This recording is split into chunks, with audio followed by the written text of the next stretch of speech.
Hello friends, welcome back to my channel. Good morning friends. ಇವಾಗ ಸಂಜೆಯಿಂದ ವ್ಲಾಗನ್ನು ಶುರು ಮಾಡಿದ್ದೀನಿ.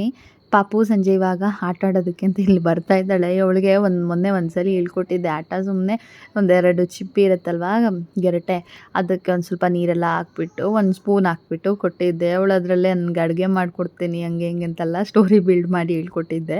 ಇವಾಗ ನೋಡಿ ಅವಳು ನನಗೆ ಮಾಡಿಕೊಡ್ತಾಳೆ ಅಂತೆ. ಸೊ ಇಲ್ಲಿ ಬಂದರೆ ಅವಳಿಗೆ ನೆನಪಾಗ್ಬಿಡುತ್ತೆ. ಇವಾಗಂತೂ ಈ ಆಟ ಭಾರಿ ಇಷ್ಟ ಆಗೋಗ್ಬಿಟ್ಟಿದೆ ಅವಳಿಗೆ. ಹಾಗಾಗಿ ಇಲ್ಲಿ ಕೂತ್ಕೊಂಡು ಆಟ ಆಡ್ತಾ ಇದ್ದಾಳೆ. ಒಂದು ಕಾಲು ಗಂಟೆ ಅರ್ಧ ಗಂಟೆ ಆಡ್ತಾಳೆ ಅಷ್ಟೇ. ಆಮೇಲೆ ಎದ್ದು ಹೋಗ್ತಾಳೆ. ಅವಳಿಗೂ ಬೋರ್ ಆಗುತ್ತೆ. ಒಂದೇ ಆಟ ಅಲ್ವಾ, ಎಷ್ಟೊತ್ತು ಆಡೋಕ್ಕಾಗತ್ತೆ ಅಂತ. Hello friends, welcome back to my channel. ಆಟ ಆಡೋ ಟೈಮು ಆಟ ಆಡ್ತಾ ಇದ್ದಾಳೆ ಅವಳು. ಇವಾಗ ಟೈಮ್ ಬಂದು 3:45 4 ಗಂಟೆ ಹತ್ರ ಆಯಿತು. ಪಾಪುವಿನ ಅವಳು ಪಾಡಿಗೆ ಅವಳು ಆಟ ಆಡ್ತಾ ಇದ್ದಾಳೆ. ಸ್ವಲ್ಪ ಹೊತ್ತು ನಾನು ಇಲ್ಲಿ ಸುಮ್ಮನೆ ಹಂಗೆ ಕೂತ್ಕೊಂಡು ಎಲ್ಲ ವಾಕ್ ಮಾಡ್ಕೊಂಡಿರ್ತೀನಿ. ಅವಳೊಂದು ಸ್ವಲ್ಪ ಹೊತ್ತು ಆಟ ಆಡಿದ ನಂತರ ಮತ್ತೆ ಬೋರ್ ಆಗುತ್ತಲ್ವ, ಎದ್ದು ಹೊರಡ್ತಾಳೆ, ಅವಾಗ ಕರ್ಕೊಂಡು ಹೋಗೋದು. ಹಾಗೆ ಇವಾಗ ವ್ಲಾಗನ್ನು ಶುರು ಮಾಡಿದ್ದೀನಿ. ನೋಡೋಣ ಇವತ್ತಿನ ವ್ಲಾಗ್ ಹೇಗೆ ಹೋಗುತ್ತೆ ಏನು ಎತ್ತಾ ಅಂತ. ಬನ್ನಿ ವ್ಲಾಗನ್ನು ಮತ್ತೆ ಕಂಟಿನ್ಯೂ ಮಾಡ್ತೀನಿ. ಕಂದೆಂತ ಮಾಡೋದು? ಅಮ್ಮಂಗೆ ಹಮ್ಕೋತೀಯಾ? ಅಮ್ಮನ ಪ್ಲೇಟ್ ಎಲ್ಲಿದಪ್ಪ? ಅಮ್ಮಂಗೆ ಪ್ಲೇಟ್ ಬೇಕಲ್ಲ. ಇದು ನೋಡಿ. ದೊಡ್ಡ ಪ್ಲೇಟು. ಹಾಕು.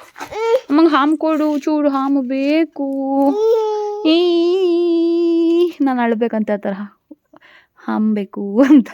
ಟೈಮ್ ಅಂತೂ ಎಷ್ಟು ಬೇಗ ಹೋಗುತ್ತೆ ಅಂತ ಅನಿಸ್ಬಿಡತ್ತೆ ಒಂದೊಂದ್ಸಲಿ ಅಂತೂ.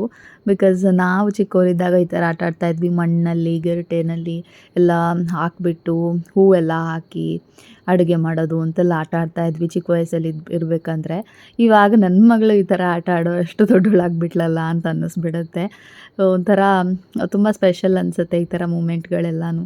ನನಗಂತೂ ಸಿಕ್ಕಾಪಟ್ಟೆ ಒಂಥರ ಖುಷಿ ಅನಿಸುತ್ತೆ. ಅದ್ರ ಜೊತೆಗೆ ಎಷ್ಟು ಬೇಗ ಟೈಮ್ ಹೋಗ್ಬಿಡ್ತು, ಇಷ್ಟು ದೊಡ್ಡವಳಾಗ್ಬಿಟ್ಲು ಅಂತಲೂ ಅನಿಸುತ್ತೆ. ಆ್ಯಂಡ್ ಏನೋ ಹೇಳೋಕ್ಕೆ ಆಗಲ್ಲ, ಫೀಲಿಂಗ್ಸನ್ನು ಎಕ್ಸ್ಪ್ರೆಸ್ ಮಾಡೋದಕ್ಕೆ ಆಗಲ್ಲ ಅನಿಸುತ್ತೆ. ನಾನು ಊಟ ಬೇಕು ಅಂತ ಆಡಬೇಕಂತೆ, ಆವಾಗ ಅವಳು ಕೊಡ್ತಾಳಂತೆ, ಆ ಥರ ಎಲ್ಲ ಹೇಳ್ತಾಳೆ ಅವಳದೇ ಆದ ಭಾಷೆಯಲ್ಲಿ. ಸೊ ಈ ಥರ ಒಂಥರ ಖುಷಿ ಆಗುತ್ತೆ ನನಗೆ. ಇವಾಗ ವೀಡಿಯೋ ನೋಡಬೇಕಂದ್ರೆ ಒಂಥರ ಚೆನ್ನಾಗಿದೆ ಅನಿಸ್ತಾ ಇದೆ. ಇವಾಗಲೇ ಎಷ್ಟು ಖುಷಿ ಆಗ್ತಾ ಇದೆ. ಇನ್ನೂ ಒಂದು ಸ್ವಲ್ಪ ದೊಡ್ಡವಳಾದಮೇಲೆ ಆಮೇಲೆ ಮತ್ತೆ ನಾನು ಆ ವಿಡಿಯೋ ಓಪನ್ ಮಾಡಿ ನೋಡಿದಾಗ ನನಗೆ ಒಂಥರ ಚೆನ್ನಾಗಿರುತ್ತೆ. ಸಿಕ್ಕಾಪಟ್ಟೆ ಒಂಥರ ಪ್ರೀಷಿಯಸ್ ಮೆಮೊರೀಸ್. ನಾನು ಎಷ್ಟೊಂದು ಸಲ ಹೇಳಿದ್ದೀನಿ ಬ್ಲಾಗಲ್ಲಿ. ಈ ಥರ ಎಲ್ಲ ವೀಡಿಯೋ ಕ್ಯಾಪ್ಚರ್ ಮಾಡಿ ನಾನು ಅಪ್ಲೋಡ್ ಮಾಡ್ತಾ ಇರೋದ್ರಲ್ಲಿ ಇದೊಂದು ತುಂಬ ಒಂದು ಒಳ್ಳೆಯ ವಿಷಯ ಅಂತಲೇ ಹೇಳ್ಬೋದು. ಬಿಕಾಸ್ ಇದು ನನಗೊಂದು ಒಳ್ಳೆ ಲೈಫ್ ಟೈಮ್ ಮೆಮೊರೀಸ್ ಅಂತ ಹೇಳ್ಬೋದು. ಮಕ್ಕಳಂತೂ ಎಷ್ಟು ಅಬ್ಸರ್ವ್ ಮಾಡ್ತಾ ಇರ್ತಾರೆ. ನಾವು ಮಾಡುವಂಥ ಕೆಲಸನೇ ನೋಡಿ ಅವರು ಕಲಿತಾರೆ. ನಾವೇನು ಹೇಳ್ಕೊಡ್ಬೇಕು ಅಂತಲೇ ಇಲ್ಲ, ಅವರೇನೆ ನೋಡಿ ಕಲ್ತ್ಕೊಂಡ್ಬಿಡ್ತಾರೆ. ತುಂಬ ಬೇಗ ದೊಡ್ಡವರಾಗ್ಬಿಡ್ತಾರೆ ಅನಿಸುತ್ತೆ. ಫ್ರೆಂಡ್ಸ್, ನಿನ್ನೆ ಮತ್ತೆ ನನಗೇನು ವೀಡಿಯೋ ಮಾಡೋಕ್ಕೆ ಆಗಿರಲಿಲ್ಲ. ಮನೆಗೆ ಒಂದು ಸ್ವಲ್ಪ ಗೆಸ್ಟ್ ಬಂದಿದ್ದರು, ಹಸ್ಬೆಂಡ್ ಬೇರೆ ಹೊರಗಡೆ ಹೋಗಿದ್ದರು. ಆಮೇಲೆ ನನಗೂ ಜಾಸ್ತಿ ವೀಡಿಯೋಸ್ ಎಲ್ಲ ಮಾಡೋಕ್ಕೂ ಆಗಿರಲಿಲ್ಲ. ಹಾಗಾಗಿ ನೆಕ್ಸ್ಟ್ ಡೇ ಮಾರ್ನಿಂಗ್ ಇವಾಗ ವೀಡಿಯೋನ ಕಂಟಿನ್ಯೂ ಮಾಡ್ತಾ ಇದ್ದೀನಿ. ಪಾಪು ಇನ್ನೂ ಮಲ್ಕೊಂಡಿದ್ಲು. ನಾನಿಲ್ಲಿ ಬಟ್ಟೆ ಎಲ್ಲ ಒಣಗಾಕಿ ಗಿಡಕ್ಕೆಲ್ಲ ನೀರು ಹಾಕೋಣ ಅಂತ ಬಂದಿದ್ದೀನಿ.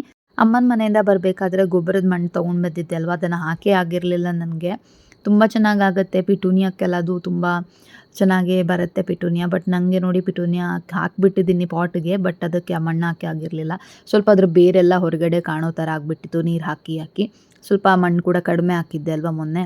ಹಾಗಾಗಿ ಇವಾಗ ಮತ್ತೆ ಅದ್ರ ಮೇಲ್ಗಡೆಯಿಂದ ಸ್ವಲ್ಪ ಮಣ್ಣೆಲ್ಲ ಹಾಕ್ತಾಯಿದ್ದೀನಿ, ಸೊ ದ್ಯಾಟ್ ಅದೊಂಚೂರು ಚೆನ್ನಾಗಿ ಬರುತ್ತೆ ಅಂತ. ಹಾಗೇನೆ ಒಂದು ಸ್ವಲ್ಪ ಏನಾದರೂ ಸ್ಪ್ರೇ ಎಲ್ಲ ಹಾಕಿದ್ರೆ ತುಂಬ ಚೆನ್ನಾಗಿ ಬರುತ್ತೆ.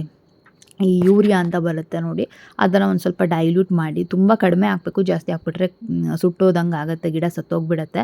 ತುಂಬ ಒಂದು ಸ್ಪೂನ್ ಅಷ್ಟು ಹಾಕಿಬಿಟ್ಟು ಚೆನ್ನಾಗಿ ಅದನ್ನು ಡೈಲ್ಯೂಟ್ ಮಾಡಿ ಸ್ಪ್ರೇ ಕೊಟ್ಟರೆ ತುಂಬ ಚೆನ್ನಾಗಿ ಬರುತ್ತೆ. ಈ ಪಿಟೂನಿಯಾ ಆಗಿರ್ಬೋದು, ಟರ್ಟಲ್ ವೈನ್ ಆಗಿರ್ಬೋದು ಎಲ್ಲನೂ. ಅದು ಸ್ಪ್ರೇ ಎಲ್ಲ ಹಸ್ಬೆಂಡೇ ಮಾಡ್ತಾರೆ, ನಾನು ಅದು ಮಾಡೋಕ್ಕೆ ಹೋಗಲ್ಲ. ಸುಮ್ಮನೆ ನನಗೂ ಅದು ಟೈಮ್ ಕೂಡ ಆಗೋಲ್ಲ, ಆ್ಯಂಡ್ ಅದು ಕ್ವಾಂಟಿಟಿ ಕೂಡ ನಂಗೆ ಅಷ್ಟು ಸರಿಯಾಗಿ ಗೊತ್ತಿಲ್ಲ. ಅದಕ್ಕೋಸ್ಕರ ಅವ್ರ ಹತ್ರನೇ ಹೇಳ್ಬಿಡ್ತೀನಿ ಒಂದ್ಸಲಿ ಮಾಡಿಕೊಡಿ ಅಂತ. ಹೀಗೆ ಮಣ್ಣೆಲ್ಲ ಹಾಕಿದ್ದಾಯಿತು. ಇನ್ನೆಲ್ಲನೂ ಪಾಟೆಲ್ಲ ಅಲ್ಲೆಲ್ಲ ಇಟ್ಬಿಟ್ರೆ ಮತ್ತು ನೀರು ಒಂದು ಸ್ವಲ್ಪ ಹಾಕಿದ್ರೆ ಆಯಿತು ಇವತ್ತಿನ ಕೆಲಸ ಗಾರ್ಡನಿಂಗ್ದು. ಪಾಪು ಮಲ್ಕೊಂಡೇ ಇದ್ಲಲ್ವ, ಸ್ವಲ್ಪ ಬೇಗನೆ ಆಯಿತು ಅಂತಲೇ ಹೇಳ್ಬೋದು ಇವತ್ತಿನ ಕೆಲಸ. ಇನ್ನು ಅವಳು ಕೂಡ ಹೇಳೋ ಟೈಮ್ ಆಯಿತು, ಇನ್ನು ಬೇಗ ಕೆಳಗಡೆ ಹೋಗಬೇಕು, ಫಿಶ್ಗೆಲ್ಲ ಫುಡ್ ಹಾಕಿಬಿಟ್ಟು. ಬೆಳಗ್ಗೆನೆ ಒಂಥರ ಚೆನ್ನಾಗಿರುತ್ತೆ ಈ ಥರ ಗಾರ್ಡನಿಂಗ್ ಕೆಲಸ ಮಾಡೋದು. ಯಾಕೆ ಅಂತಂದರೆ ಒಂಥರ ಅಕ್ಕಿ ಎಲ್ಲ ಕುಗ್ತಾ ಇರುತ್ತೆ, ಒಂಥರ ಗಾಳಿ ಕೂಡ ಚೆನ್ನಾಗಿರುತ್ತೆ, ಪೀಸಾಗಿ ಒಂಥರ ಕಾಮಾಗಿ ಚೆನ್ನಾಗಿ ಅನಿಸುತ್ತೆ. ನಮ್ಮ ದಿನ ಅದು ಒಂದು ಒಳ್ಳೆ ಸ್ಟಾರ್ಟ್ ಅಂತಲೇ ಹೇಳ್ಬೋದು. ಮುಂಚೆ ಅಂದರೆ ಬೆಳಗ್ಗೆ ನಾನು ಒಂದು ಸ್ವಲ್ಪ ಹೊತ್ತಾದರೂ ಇಲ್ಲಿ ಬಂದು ಟೈಮ್ ಸ್ಪೆಂಡ್ ಮಾಡ್ತಾ ಇದ್ದೆ. ಬಟ್ ಇವಾಗಂತೂ ಪಾಪು ಆದಮೇಲಂತೂ ನನಗೆ ಇಲ್ಲಿ ಬಂದು ಈ ಸ್ವಿಂಗಲ್ಲಂತೂ ಕೂತ್ಕೊಳ್ಳೋದು ಅಪರೂಪ ಆಗೋಗ್ಬಿಟ್ಟಿದೆ. ಮುಂಚೆ ಎಷ್ಟೊಂದು ಸಲ ಬಂದು ಆರಾಮ್ಸೆ ಕುತ್ಕೊಂಡು ಟೈಮ್ ಸ್ಪೆಂಡ್ ಮಾಡ್ತಾಯಿದ್ದೆ. ಬಟ್ ಇವಾಗ ಆಗೋದೇ ಇಲ್ಲ, ಟೈಮ್ ಆಗೋದಿಲ್ಲ. ಆ್ಯಂಡ್ ಪಾಪು ಕೂಡ ಒಂದೇ ಕಡೆ ಕೂರೋಕ್ಕೆ ಇಷ್ಟಪಡಲ್ಲ, ಮಕ್ಕಳಲ್ವಾ. ಅವರು ಆ ಕಡೆ ಈ ಕಡೆ ಓಡಾಡ್ಕೊಂಡಿರ್ತಾರೆ. ಅದು ಹಂಗೆ ಅವಳು ಓಡಾಡ್ಕೊಂಡಿರ್ಬೇಕಂದ್ರೆ ಅವಳು ಹಿಂದೆನೇ ಹೋಗ್ಬೇಕಾಗ್ಬಿಡತ್ತೆ. ಕೆಳಗಡೆ ಬಗ್ಗಿ ನೋಡೋದು ಆ ಥರ ಎಲ್ಲ ಮಾಡೋಕ್ಕೆ ಹೋಗ್ತಾಳೆ. ಅದಕ್ಕೋಸ್ಕರ ಸ್ವಲ್ಪ ಭಯ ಆಗುತ್ತೆ. ಇಲ್ಲಿ ಮೇಲ್ಗಡೆ ಕರ್ಕೊಂಡು ಬರೋದೇ ಸ್ವಲ್ಪ ನನಗೆ ಭಯ ಆಗುತ್ತೆ. ಇಲ್ಲ ಅಂತಂದರೆ ಸಡನ್ನಾಗಿ ಡೋರ್ ಓಪನ್ ಇದೆ ಅಂತಂದರೆ ಸ್ಟೆಪ್ಸ್ ಇಳಿಯೋದಕ್ಕೆ ಹೋಗ್ತಾಳೆ. ಆ ಥರ ಎಲ್ಲ ಮಾಡೋದ್ರಿಂದ ಸ್ವಲ್ಪ ಭಯ ಅವಳನ್ನ ಇಲ್ಲಿ ಕರ್ಕೊಂಡು ಬರೋದು ಅಂತಂದರೆ. ಅಪರೂಪಕ್ಕೆ ಒಂದೊಂದು ಸಲ ಬರ್ತೀನಿ, ಅವಳು ಇದ್ದರೆ ನಾನು ಇಲ್ಲಿ ಬರ್ತೀನಿ ಅಂತಂದರೆ ಅವಳು ಖಂಡಿತವಾಗ್ಲೂ ನನ್ನ ಜೊತೆ ಬಂದೇ ಬರ್ತಾಳೆ. ಅದಕ್ಕೋಸ್ಕರ ಅವಳು ನಿದ್ದೆ ಮಾಡ್ಕೊಂಡಿರ್ಬೇಕಂದ್ರೆ ನಾನು ಇಲ್ಲೇನು ಕೆಲಸ ಇದ್ದರೆ ಅದು ಮುಗಿಸ್ಕೊಳ್ತೀನಿ. ಹಾಗೆ ಇವಾಗ ಬೇಗ ಎಲ್ಲ ಕೆಲಸ ಮುಗಿಸಿ ನಾ ಕೆಳಗಡೆ ಹೋಗಬೇಕು. ಪಾಪು ಇದ್ರೆ ಗೊತ್ತಾಗೋದಿಲ್ಲ. ಆಮೇಲೆ ಅವಳು ಹೆಂಗಂದರೆ ಎದ್ದಿದ ತಕ್ಷಣ ಒಳ್ಳೆ ಮೂಡಲ್ಲಿದ್ದರೆ ಅಳೋದಿಲ್ಲ, ಸುಮ್ಮನೆ ಆಟಾಡ್ಕೊಂಡು ಬೆಡ್ ಮೇಲೆ ಕೂತ್ಕೊಂಡಿರ್ತಾಳೆ. ಇಲ್ಲ ಅಂತಂದರೆ ಸಿಕ್ಕಾಪಟ್ಟೆ ಅಳೋದಕ್ಕೆ ಶುರು ಮಾಡ್ತಾಳೆ. ಆಮೇಲೆ ಅಳು ನಿಲ್ಸೋದಕ್ಕೆ ಸುಮಾರು ಹೊತ್ತು ಬೇಕಾಗುತ್ತೆ ಅವಳನ್ನ ಸಮಾಧಾನ ಮಾಡಿಸಿ. ಆಮೇಲೆ ಯಾರು ಬಂದ್ರೂ ಅವಳಿಗೆ ಸಮಾಧಾನ ಆಗಲ್ಲ. ಆ ಥರ ಮಾಡ್ತಾಳೆ. ಸುಮ್ಮನೆ ಏನಕ್ಕೆ ಅಲ್ವಾ, ಅದಕ್ಕೋಸ್ಕರ ಕೆಳಗಡೆ ಹೋಗ್ಬಿಡ್ತೀನಿ. ಎದ್ದಿದ ತಕ್ಷಣ ಹೋದರೆ ಒಂದೊಂದು ಸಲ ಆ ಥರ ಮಾಡ್ತಾಳೆ, ಎಲ್ಲ ಸಲ ಮಾಡ್ತಾಳೆ ಅಂತ ಹೇಳೋಕ್ಕಾಗಲ್ಲ. ಹಾಗೆ ನೋಡಿ, ಇವತ್ತು ನೋಡಿ ನಾನು ಹೇಳ್ತಾ ಇದ್ದಂಗೆ ಅವಳು ಅದೇ ಥರ ಮಾಡಿದ್ದಾಳೆ. ಬೆಳಗ್ಗೆ ಹೇಳೋವಾಗ್ಲೇ ಹತ್ಕೊಂಡು ಎದ್ದರೆ ಆಮೇಲೆ ಬ್ರಷ್ ಮಾಡೋದೆಲ್ಲ ತುಂಬ ಕಷ್ಟ ಆಗಿಬಿಡತ್ತೆ.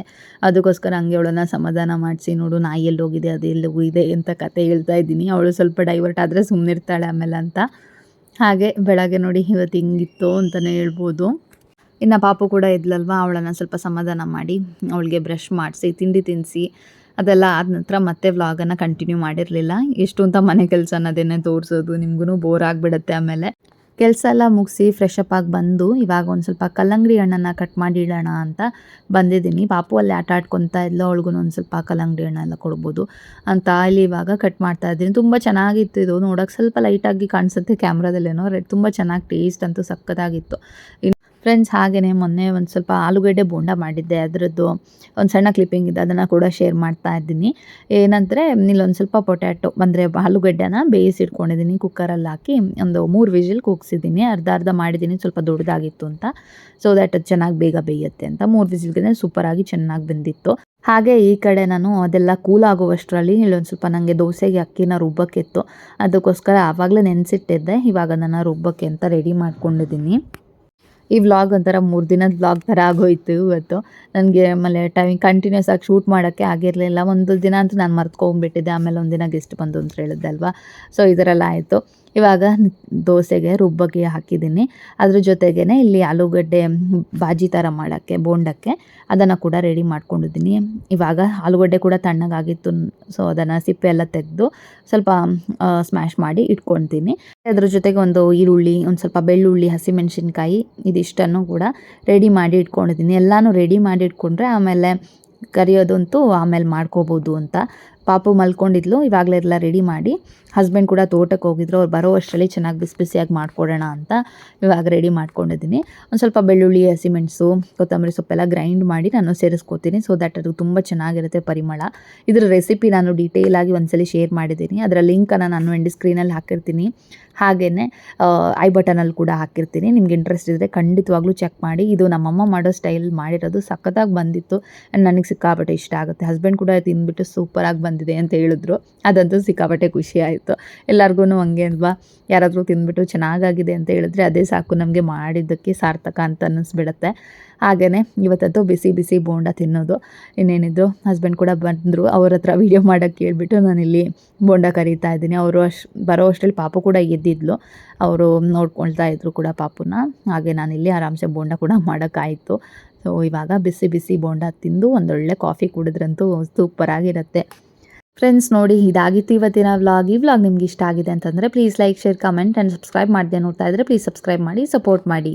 ಸಿಗೋಣ ಇನ್ನೊಂದು ವಿಡಿಯೋದೊಂದಿಗೆ. ಅಲ್ಲಿ ತನಕ take care and bye. Thanks for watching.